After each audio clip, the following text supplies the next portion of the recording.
For over a century, one machine has pretty much defined land warfare: the tank. It's this rolling fortress, an icon of military might. But the tank we have today is a completely different beast from where it started. So today, we're going to trace its incredible journey, from a top-secret weapon built to smash through trenches to a modern-day brawler trying to figure out how to fight in a whole new kind of concrete jungle. But first, let's kick things off with a little bit of a mystery. How on earth did this monster of a machine, a symbol of destruction, get a name that sounds like something you'd use to water your plants? It feels totally random, right?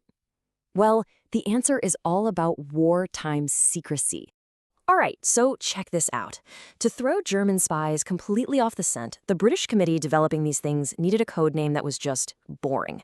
And they landed on water carriers, making it sound like these giant metal boxes were just supply containers for the Middle East. Of course, water carriers for Mesopotamia is a mouthful, so the factory workers and the planners just started calling them tanks. And it stuck. Just like that, an icon got its name by accident. Now, to really understand why the tank was even invented in the first place, we have to go back in time, back to the absolute horror show of World War I, specifically the Western Front. Armies were literally stuck in these massive ditches, locked in a brutal fight that was just devouring lives by the million. Imagine this, a landscape of mud, barbed wire, and machine guns, creating this deadly zone called no man's land between the trenches. Every time an army tried to advance, they were just met with this wall of steel. It was a complete and bloody stalemate, and it seemed like there was no end in sight. The Allies were desperate for something, anything, that could cross that ground and protect their soldiers. And the first answer was this thing, the British Mark I. Now, let's be honest, these were slow, clunky, and they broke down all the time. But when they rumbled across no man's land in 1916, they were absolutely terrifying. They could flatten barbed wire, crawl right over trenches, and shield troops from that relentless machine gun fire. The psychological shock was huge, and even with all their problems, they proved one thing for sure. The core idea was a total winner. So, the British might have been first to the party, but it was the French who really perfected the design. The Renault FT was a genuine game changer. It was the first to have a turret that could spin a full 360 degrees.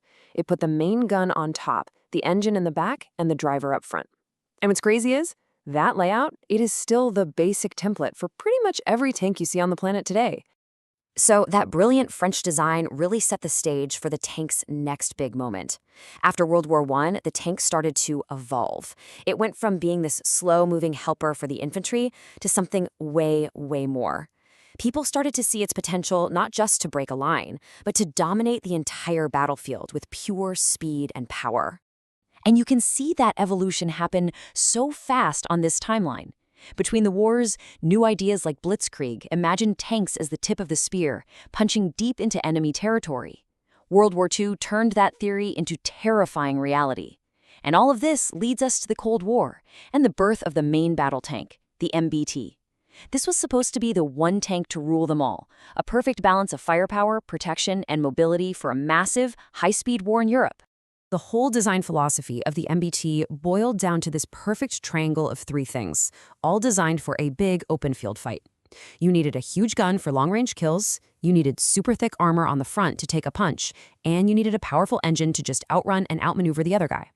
For decades, this was it. This was the undisputed recipe for the king of the battlefield, a perfect solution as long as the fight stayed out in the open.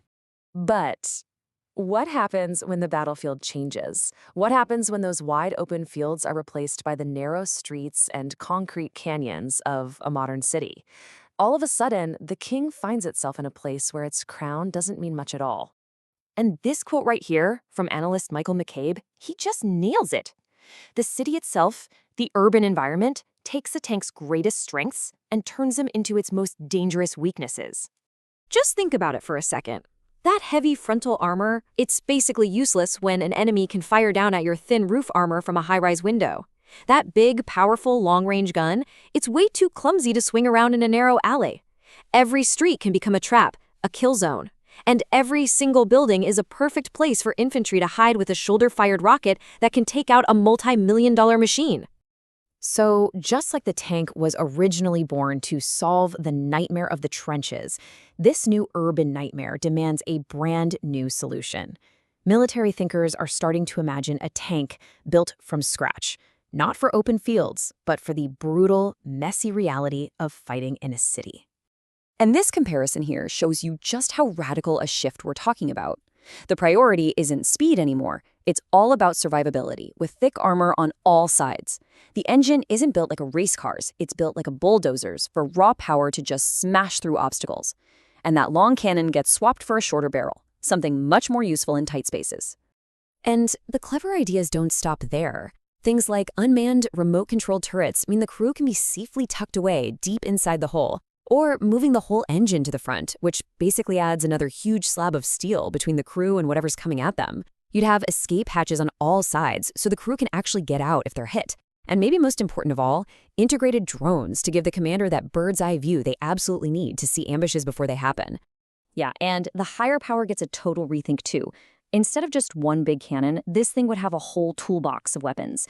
We're talking rapid-fire guns to handle infantry, and maybe even a flamethrower to clear out those really nasty spots, like basements or tunnels, where a big shell is useless. It's all about having the right tool for a very specific and very dangerous job. So where does all this leave our iconic war machine? Well, the tank is standing at another major crossroads, facing a challenge that's just as big as the one that led to its invention over 100 years ago. You know, the story of the tank has never really been about standing still. It's always been a story of radical adaptation. From the mud of World War I to the plains of the Cold War, it has changed its shape, its purpose, its whole philosophy, just to survive. The city is simply its latest, and maybe its greatest test. And that leaves us with one final huge question. Is the era of the one-size-fits-all main battle tank over? Is the future a whole family of specialized vehicles, like this urban fighter concept? Or have modern weapons and modern battlefields finally caught up, pushing this 100-year-old Titan toward becoming a relic of the past? The next chapter in the tank story, well, it's still being written.